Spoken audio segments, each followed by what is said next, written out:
आज हम लोग क्लास 10 मैथ्स एनसीईआरटी का chapter 3 pair of linear equation की एक्सरसाइज 3.5 का फर्स्ट क्वेश्चन देखते हैं। क्या कह रहा है? Which of the following pairs of linear equation has unique solution, no solution, infinitely many solution?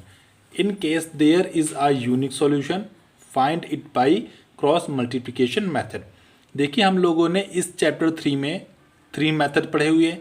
पहला सब्स्टिट्यूशन मेथड, दूसरा एलिमिनेशन मेथड और ये थर्ड हमारा मेथड आया हुआ है क्रॉस मल्टीप्लिकेशन मेथड। ठीक है, इसका फर्स्ट पार्ट क्या कह रहा है? x minus 3y minus 3 is equal to 0 first equation है। सेकेंड इक्वेशन क्या है? 3x minus 9y minus 2 is equal to 0। सबसे पहले हमें ये देखना है कि ये जो हमें पार्ट्स गिवन है ये यूनिक सॉल्यूशन है या फिर नो सॉल्यूशन है या फिर इन्फिनिटली मैनी सॉल्यूशन, क्या है ये? ठीक है ना। फिर उसके बाद में अगर यूनिक सॉल्यूशन होगा तब हमें क्रॉस मल्टीप्लिकेशन मेथड से सॉल्व करना पड़ेगा। तो सबसे पहले हम लोग फाइंड करें ये किस तरीके का सॉल्यूशन है। Compare equation 1 and 2 with a1x plus b1y plus c1 is equal to 0 and a2x plus b2y plus c2 is equal to 0। ठीक है, अब इससे हम लोग कंपेयर करेंगे। यहाँ से x का कोफिशिएंट a1 है और यहाँ से x का कोफिशिएंट 1 है, तो a1 की वैल्यू 1। यहाँ पे y का कोफिशिएंट b1 है, यहाँ पे y का कोफिशिएंट -3 है, तो b1 की वैल्यू -3 हो गई। यहाँ पे कांस्टेंट टर्म c1 है, यहाँ पे कांस्टेंट टर्म -3 है। अब सेकेंड इक्वेशन में देखते हैं, x का कोफिशिएंट a2 है, यहाँ पे x का कोफिशिएंट 3 है, तो a2 की वैल्यू 3 हो गई। y का कोफिशिएंट b2 है, यहाँ पे y का कोफिशिएंट -9 है, b2 की वैल्यू हो गई। c2 कांस्टेंट टर्म है ना, और यहाँ पे कांस्टेंट टर्म क्या है? -2 है। ठीक है, अब यहाँ से हम लोग रेशियो निकाल दें। पीछे हम लोग बहुत से सॉल्व कर चुके हैं, तो आपने देखा होगा कि रेशियो निकालते हैं। रेशियो, उसी के बाद में हम लोग बता पाएंगे ये यूनिक सॉल्यूशन है या फिर नो सॉल्यूशन है या फिर इन्फिनिटली मैनी सॉल्यूशन है। रेशियो निकालते हैं। a1 अपॉन a2, a1 की वैल्यू 1 है और a2 की वैल्यू 3 है, तो a1 अपॉन a2 का क्या रेशियो है? 1 अपॉन 3। अब ऐसे b1 अपॉन b2 को करें। b1 की वैल्यू -3, b2 की वैल्यू -9, माइनस माइनस कट गया, 3 3 9, 1 अपॉन 3 इसका रेशियो आ गया।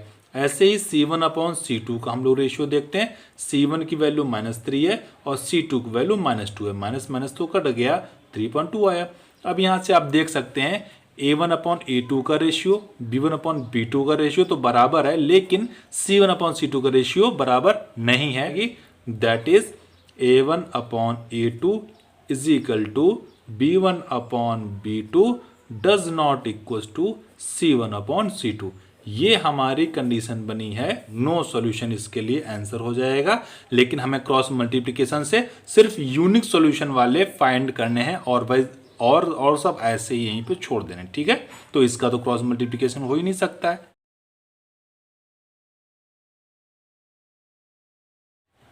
अब हम लोग फर्स्ट के बाद में इसका सेकेंड पार्ट देखते हैं। क्या दिया है? 2x plus y is equal to 5 first equation है, फिर 3x plus 2y is equal to 8 second equation है। सबसे पहला काम रेशियो निकालना होता है। रेशियो कैसे निकलेगा? इसकी जनरल इक्वेशन से कंपेयर करके a1 b1 c1 a2 b2 c2 की वैल्यू निकलेंगी, फिर हम लोग रेशियो इजिली निकाल सकते हैं। तो सबसे पहले कंपेयरिंग करके हम लोग रेशियो निकालें। Comparing equation 1 and equation 1 and equation 2 with general form a1x plus b1y plus c1 is equal to 0 and a2x plus b2y plus c2 is equal to 0। तो यहाँ से x का कोफिशिएंट a1 है और यहाँ पे x का कोफिशिएंट 2 है, यहाँ पे y का कोफिशिएंट b1 है और यहाँ पे y का कोफिशिएंट 1 है, यहाँ पे कांस्टेंट टर्म c1 है यहाँ पे कांस्टेंट टर्म, ये इक्वल के इधर 5 है, उधर जाएगा तो माइनस का 5 हो जाएगा। एंड यहाँ पे x का कोफिशिएंट a2 है, यहाँ पे x का कोफिशिएंट 3 है, तो a2 की वैल्यू 3 हो जाएगी। यहाँ पे y का कोफिशिएंट b2 है और इक्वेशन 2 में y का कोफिशिएंट 2 है, तो b2 वैल्यू 2 हो गई। यहाँ पे कांस्टेंट टर्म c2 है, यहाँ पे कांस्टेंट टर्म इक्वल को उधर जाएगा तो माइनस का 8 है। अब इसके बाद में रेशियो फाइंड करते हैं। रेशियो क्या होता है, a1 अपॉन a2 करें, a1 की वैल्यू 2 है अपॉन a2 वैल्यू 3 है, तो रेशियो क्या है कि 2/3। इसके बाद में b1 अपॉन b2 की वैल्यू देखते हैं, b1 की वैल्यू ये है और b2 की वैल्यू 2 आ गई। फिर उसके बाद में c1 अपॉन c2 की वैल्यू देखते हैं, c1 क्या है -5 है, अपॉन में c2 क्या है माइनस का 8 है। अब यहीं से आप देख सकते हैं a1 अपॉन a2 का रेशियो 2/3 है और b1 अपॉन b2 का रेशियो 1/2 है, तो इसका मतलब है a1 upon a2 does not equal to b1 upon b2। That is लिखा जाता है a1 upon a2 does not equal to b1 upon b2। ये जो है कंडीशन किसकी होती है, यूनिक सॉल्यूशन की होती है या फिर वन सॉल्यूशन की होती है। तो यहां से क्या किया जाएगा, these lines has unique solution. अभी यूनिक सॉल्यूशन है, ये पार्ट क्रॉस मल्टीप्लिकेशन से सॉल्व होगा, बाकी जिसमें यूनिक सॉल्यूशन नहीं है वो नहीं हो सकता है। तो क्रॉस मल्टीप्लिकेशन मेथड का फार्मूला क्या होता है देखते हैं।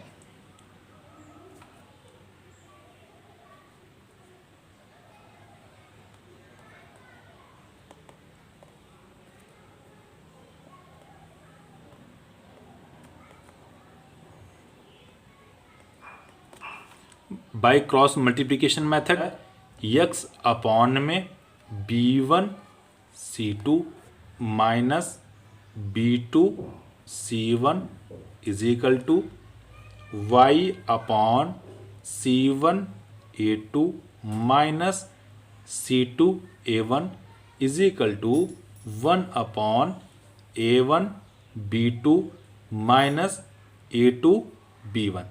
अब यहाँ से इसमें b1 c1 a2 b2 सबकी ये सब वैल्यू निकल के रखी हैं, वैल्यू पुट कर देंगे, हमारा आंसर आ जाएगा। आंसर का मतलब x और y की वैल्यूज आ जाएंगी। b1 की वैल्यू क्या थी 1 इंटू c2 की वैल्यू क्या थी माइनस का 8, फिर ये माइनस लिखा हुआ है, और फिर b2 की वैल्यू हमारी वहाँ क्या थी 2 थी, और c1 की वैल्यू क्या थी माइनस की 5 is equal to y as it is है अपॉन में c1 की वैल्यू वहाँ पे -5 थी इंटू a2 की वैल्यू वहाँ पे 3 थी, माइनस का c2 की वैल्यू -8 थी और a1 की वैल्यू 2 थी। सभी वैल्यू मैं यहाँ पे अभी पुट कर रहा हूँ, is equal to 1 upon 8 a1 की वैल्यू 2 थी और b2 की वैल्यू 2 थी, माइनस का a2 की वैल्यू 3 थी और b1 की वैल्यू 1 थी। ठीक है, अब हम इसको थोड़ा सा सिंप्लीफाई करेंगे। 8 1 जा 8 माइनस का 8, अब देखिए माइनस माइनस प्लस 5 2 जा 10 हो गया, इज इक्वल टू ये y अपॉन में 5 3 जा 15 माइनस का 15 और माइनस माइनस प्लस 8 2 जा 16 हो गया, इज इक्वल टू 1 अपॉन 2 2 जा 4 माइनस 3 1 जा 3 हो गया। ठीक है, अब इसके बाद में जरा देखिएगा, ये x अपॉन में माइनस का 8 है, ये प्लस का 10 है, तो 2 बच जाएगा, is equal to y upon में माइनस का 15 है, प्लस का 16 है, तो प्लस का 1 बच जाएगा, is equal to 1 upon 4 minus 3 1 ही बच गया।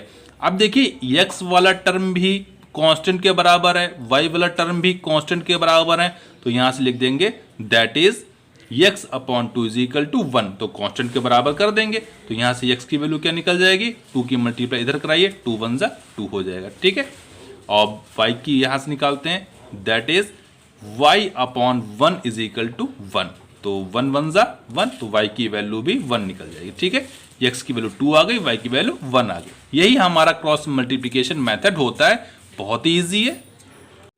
अब सेकेंड पार्ट के बाद में थर्ड पार्ट देखते हैं, क्या है 3x minus 5y is equal to 20 equation 1 है, 6x minus 10y is equal to 40 equation second है।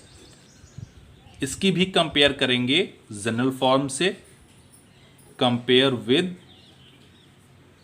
a1x plus b1y plus c1 is equal to 0 and a2x plus b2y plus c2 is equal to 0। इसके से compare करें, x का coefficient a1 है और यहाँ पे x का कॉफिशिएंट 3 है, तो a1 की वैल्यू 3 हो जाएगी। यहाँ पे y का कॉफिशिएंट b1 है, यहाँ पे y का कॉफिशिएंट माइनस का 5 है। ठीक है, c1 कांस्टेंट टर्म है और ये c1 देखिए इक्वल के इधर है ना, और यहाँ पे कांस्टेंट टर्म इक्वल के उधर है, तो इधर लेके आएंगे माइनस का 20 हो जाएगा, c1 की वैल्यू माइनस का 20 हो गई। ठीक है, एंड यहां से x का कॉफिशिएंट a2 है, यहां से x का कॉफिशिएंट 6 ही है, तो a2 की वैल्यू 6 हो गई। यहाँ पे y का कॉफिशिएंट b2 है और यहाँ पे y का कॉफिशिएंट -10 है, तो b2 की वैल्यू -10 हो गई। यहाँ पे कांस्टेंट टर्म c2 है और यहाँ पे कांस्टेंट टर्म 40 है, लेकिन इक्वल किधर आएगा तो माइनस का 40 हो जाएगा। ठीक है, अब इसके बाद में हम लोग इसके रेशियो निकाल के चेक करते हैं ये यूनिक सॉल्यूशन है या नो सॉल्यूशन है या इन्फिनिटली मैनी सॉल्यूशन है। ठीक है, रेशियो यहां से निकालते हैं। Ratio a1 upon a2, a1 की वैल्यू 3 है, a2 की वैल्यू 6 है, 3 1 जा 3, 3 2 जा 6, तो a1 अपॉन a2 की वैल्यू 1/2 आ गई। अब यहाँ पे हम b1 अपॉन b2 की वैल्यू निकालते हैं। b1 की वैल्यू -5 है अपॉन b2 की वैल्यू -10 है, माइनस माइनस कट गया, 5 1 जा 5, 5 2 जा 10 हो गया, तो इसकी भी वैल्यू 1/2 आ गई। अब हम लोग c1 अपॉन c2 का भी चेक करते हैं। c1 की वैल्यू क्या है, माइनस का 20 है और c2 की वैल्यू क्या है, माइनस का 40 है, माइनस माइनस कट गया, 20 1 जा 20, 22 जा 40, तो ये भी 1/2 आ गया। आप क्लियरली देख सकते हैं a1 अपॉन a2 की वैल्यू, b1 अपॉन b2 की वैल्यू, c1 अपॉन c2 की वैल्यू तीनों बराबर है ना, तो जब तीनों बराबर होती हैं तो ये रेशियो भी बराबर होंगे। a1 upon a2 is equal to b1 upon b2 is equal to c1 upon c2। जब तीनों रेशियो बराबर होते हैं तो कौन सी कंडीशन होती है, इनफाइनाइटली मैनी सॉल्यूशन होता है। ठीक है ना,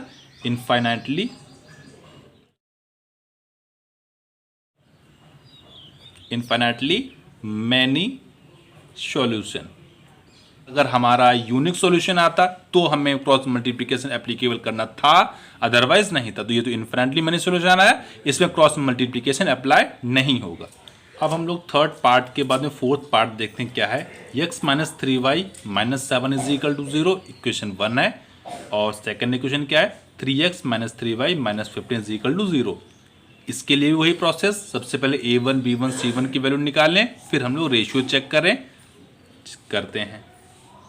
compare with a1x plus b1y plus c1 is equal to 0 and a2x plus b2y plus c2 is equal to 0। तो यहाँ से हम चेक करते हैं a1 की वैल्यू क्या है, 1 है। क्यों, यहाँ पे x का कॉफिशिएंट a1 है, यहाँ पे x का कॉफिशिएंट 1 है, और यहाँ पे हम b1 की वैल्यू चेक करते हैं तो y का कॉफिशिएंट -3 है और c1 का कॉफिशिएंट -7 है। ठीक है, अब सेकेंड इक्वेशन से देखते हैं। अब इस सेकेंड इक्वेशन से देखते हैं, x का कॉफिशिएंट a2 है, यहाँ पे x का कॉफिशिएंट 3 है, तो a2 की वैल्यू 3 हो गई। यहाँ पे y का कॉफिशिएंट b2 है और यहाँ पे y का कॉफिशिएंट -3 है, तो b2 की वैल्यू -3 हो गई। यहाँ पे कांस्टेंट टर्म c2 है, यहाँ पे कांस्टेंट टर्म -15 है। ठीक है, अब यहाँ से a1 b1 c1 की वैल्यू निकल गई। अब इसके बाद हम लोग रेशियो निकालेंगे, फिर देखते हैं क्या आता है। Ratio a1 upon a2, a1 की वैल्यू 1 है अपॉन a2 की वैल्यू 3 है। ठीक है, b1 अपॉन b2 करते हैं, v1 अपॉन b2, b1 की वैल्यू -3 है, b2 की वैल्यू भी -3 है, माइनस माइनस कट गया, 1 1 कट गया, ये 1/1 आया। आप यहाँ से डायरेक्टली देख सकते हैं a1 अपॉन a2 की जो वैल्यू है वो b1 अपॉन b2 के बराबर नहीं है, और जब बराबर नहीं होता है तो क्या होता है, एग्जैक्टली वन सोल्यूशन या फिर यूनिक सोल्यूशन। ठीक है, तो यहाँ से लिख देंगे a1 upon a2 does not equal to b1 upon b2। ये कंडीशन सेटिस्फाई कर गई तो क्या हो जाएगा, यूनिक सोल्यूशन। यूनिक सॉल्यूशन, इसमें यूनिक सॉल्यूशन आया तब क्रॉस मल्टीप्लिकेशन मेथड एप्लीकेबल है, अदरवाइज नहीं होता। बाय क्रॉस मल्टीप्लिकेशन,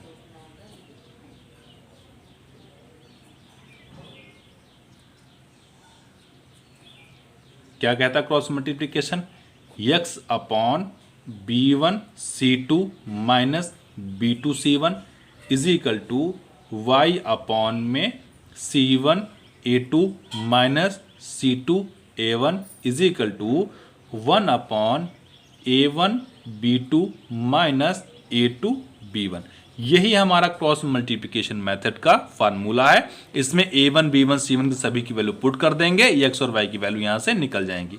देखते हैं, थोड़ा सा डायरेक्ट करेंगे, देखिएगा x तो ऐसे ही है अपॉन में b1 c2 है ना, b1 की वैल्यू -3 है और c2 की वैल्यू -15 है, तो माइनस माइनस प्लस 15 3 जा 45 हो गया।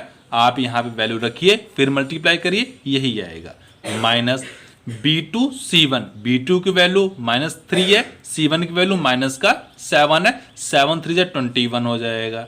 ठीक है, is equal to y upon c1 a2, c1 की वैल्यू क्या है -7 है, a2 3 है, 7 3 जा 21 वो भी माइनस का हो जाएगा, माइनस c2 a1, a1 की वैल्यू 1 है और c2 की वैल्यू -15 है, -15 बन जा -15, तो यहाँ पे प्लस का 15 बना देगा आकर के, इज इक्वल टू 1 अपॉन में है ना 1 अपॉन a1 b2, a1 क्या है 1 है, b2 क्या है -3 है, -3 बन जा -3 हो गया और माइनस ये फार्मूले वाला a2 b1, a2 क्या है 3 है, b1 क्या है -3 है, 3 3 जा 9, तो ये प्लस का 9 हो जाएगा। बात समझ पा रहे ना बस।